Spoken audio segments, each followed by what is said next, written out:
పశ్చిమ ఆసియాలో ఉద్రిక్తతలు స్టాక్ మార్కెట్లను ముంచేస్తూ ఉన్నాయి.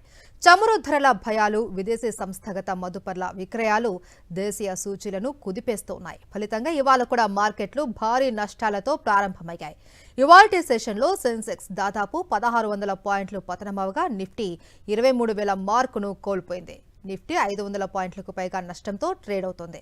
నిఫ్టీలో Hindalco, Tata steel, SBI, Mahindra and Mahindra, HDFC bank షేర్లు నష్టాల్లో కొనసాగుతున్నాయి. ఇక మ్యాక్స్ హెల్త్ కేర్, ఓఎన్జీసీ లాభాల్లో ఉన్నాయి. ఆటో, మీడియా, బ్యాంకింగ్, లోహరంగ సూచీలు 2% మేర నష్టపోయాయి. మరోవైపు రూపాయి విలువ దారుణంగా పతనమవుతోంది.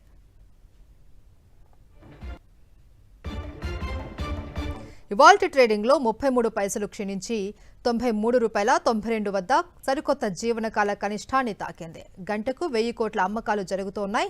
ఉద్రిక్తతలు ప్రారంభమైన నాటి నుంచి విదేశీ సంస్థాగత మదుపర్ల అమ్మకాలు విపరీతంగా పెరిగాయి.